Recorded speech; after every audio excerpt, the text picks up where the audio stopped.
नमस्कार दोस्तों, स्वागत है एक बार फिर से आप सभी का आरएस जंक्शन पर। आज हो गई है दिनांक 14 अप्रैल और आज का दिन याद किया जाता है एक महत्वपूर्ण व्यक्तित्व के जन्म दिवस के रूप में, जिसे हमारे यहाँ पर पर्व के रूप में भी मनाया जाता है। तो डॉक्टर भीमराव अंबेडकर, जो कि हमारे संविधान के प्रणेता और निर्माता थे, उन्हीं का आज जन्म दिवस है। और इसी अवसर पर, चूंकि वो कहते थे कि cultivation of mind should be the ultimate aim of human existence, और शिक्षा ही वो माध्यम है जिससे ये किया जा सकता है।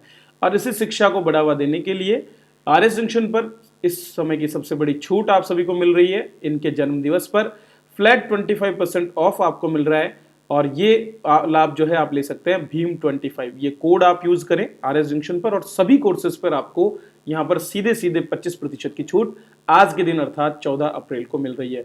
तो आप हमारे current affairs, previous year paper और बाकी सभी कोर्सेज, खास करके मेंस परीक्षा के लिए जो नोट्स आपके लिए अवेलेबल है, उनका लाभ आप यहाँ पर ले सकते हैं। चलिए तो शुरुआत करते हैं आज की हमारी कक्षा की हमारे पहले करंट अफेयर्स के साथ में। निम्नलिखित में से किसे international council of jurist London में भारत की महिला विभाग की अध्यक्ष पद पर नियुक्त किया गया है? तो दोस्तों, जयपुर की एक वकील हैं मिस लता सारड़ा। उन्हें जो है यहाँ पर इंटरनेशनल काउंसिल ऑफ ज्यूरिस्ट, जो कि एक तरह से विधिवेताओं की एक काउंसिल है जो लंदन में स्थित है, वहां भारत की महिला विभाग की अध्यक्ष पद पर इन्हें नियुक्त किया गया है। और ये राजस्थान से इस पद पर नियुक्त होने वाली पहली महिला है। तो निश्चित रूप से ये राजस्थान के लिए गौरव का विषय है कि हमारे यहाँ की एक वकील को यहाँ इस पद पर जाने का मौका मिला है। इंटरनेशनल काउंसिल ऑफ ज्यूरिस्ट के जो सेमिनार हैं उनमें सभी देशों के मुख्य न्यायाधीश, अन्य न्यायाधीश और बार काउंसिल के जो अध्यक्ष हैं वे हिस्सा लेते हैं। दूसरे प्रश्न की बात करते हैं।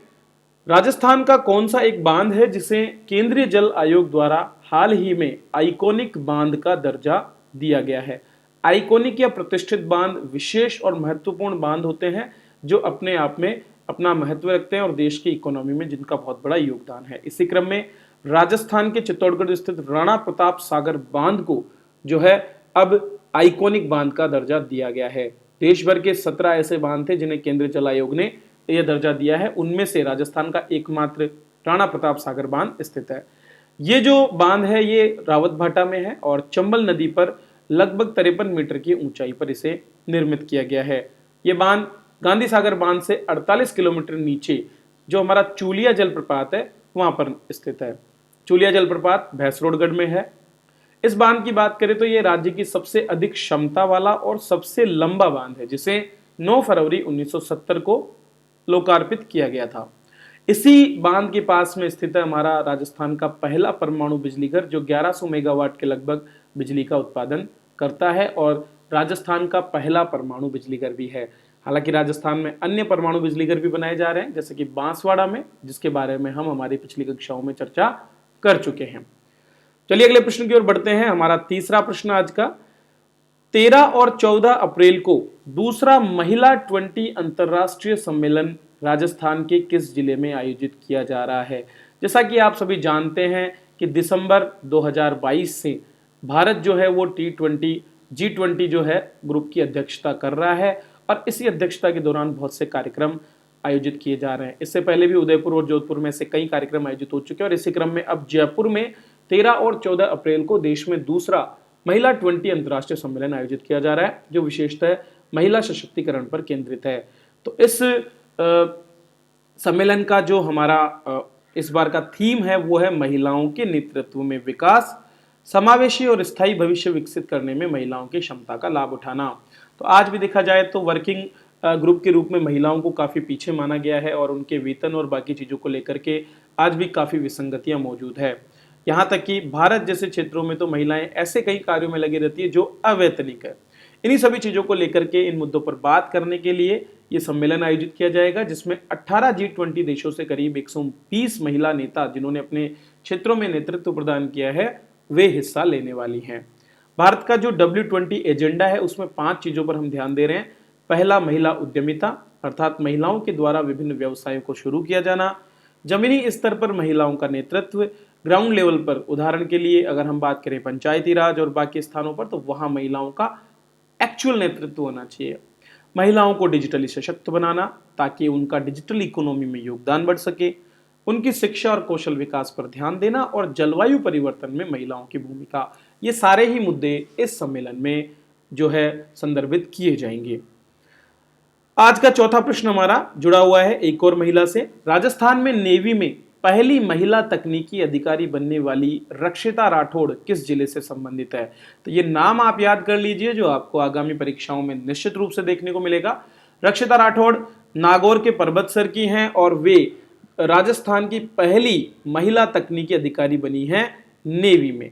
तो नागौर के मकराना के परबतसर क्षेत्र में जो खानपुर गांव है वहां की ये निवासी हैं। इनके माता और पिता दोनों शिक्षक हैं और ये नौसेना में सब लेफ्टिनेंट बनी हैं।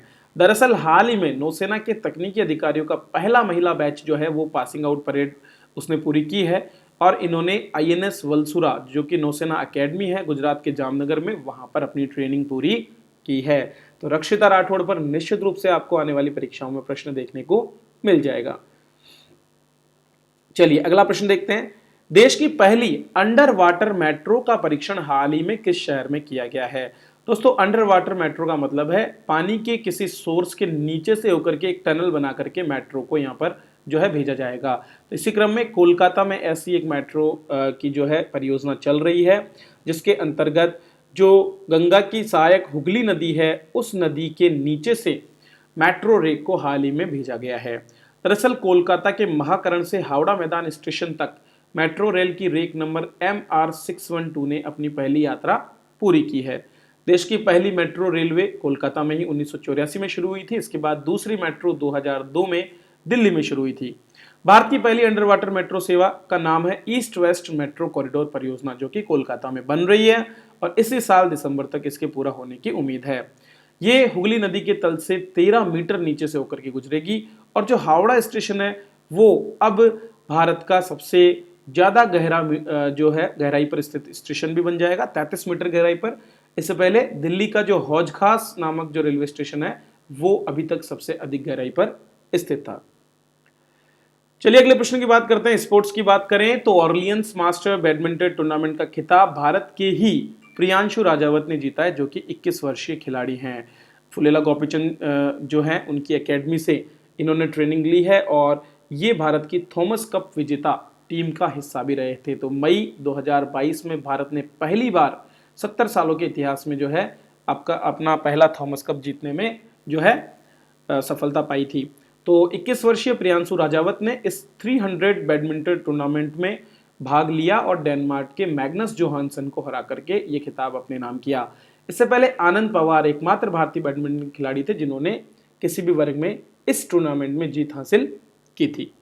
खेलों की ही और बात करें तो हमारा अगला प्रश्न भी उसी से जुड़ा हुआ है। दरअसल एशियाई कुश्ती चैंपियनशिप 2023 के महिला जितने भी जो वर्ग हैं उनका चैंपियनशिप पूरा हो चुका है और इसमें भारतीय महिला टीम 7 पदक जीत करके और तीसरे स्थान पर रही है। इनमें से 2 रजत पदक हमें मिले हैं जबकि 5 कांस्य पदक जो है हमको प्राप्त हुए हैं।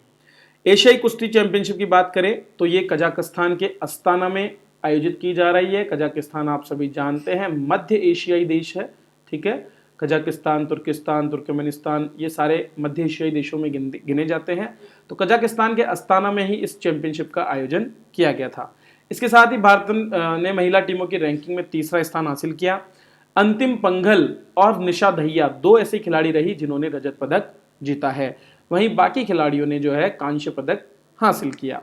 इससे पहले पिछले साल भारत ने 5 पदक जीते थे और वह चौथे स्थान पर रहा था।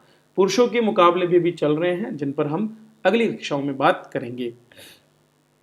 निम्नलिखित में से किस भारतीय शहर में 13 से 19 अप्रैल 2023 के बीच शंघाई सहयोग संगठन मिलेट फूड फेस्टिवल का आयोजन किया जाएगा? तो मुंबई में दोस्तों इस कार्यक्रम की शुरुआत हुई 13 अप्रैल से और 19 अप्रैल तक ये चलेगा। दरअसल आप सभी जानते हैं कि हम G20 की अध्यक्षता भी कर रहे हैं। शंघाई सहयोग संगठन की अध्यक्षता भी हमारे पास ही वर्तमान में है और 2023 को अंतर्राष्ट्रीय मोटे अनाज वर्ष के रूप में माना जा रहा है जो कि प्रस्ताव भारत के द्वारा ही दिया गया था। तो इसी क्रम में भारत के मुंबई में स्थित होटल ताजमहल पैलेस में इस कार्यक्रम का आयोजन किया जा रहा है जिसमें विश्व भर से लोग शामिल हो रहे हैं और इसके माध्यम से जो है मिलेट्स के प्रयोग को बढ़ावा देने की बात की जा रही है।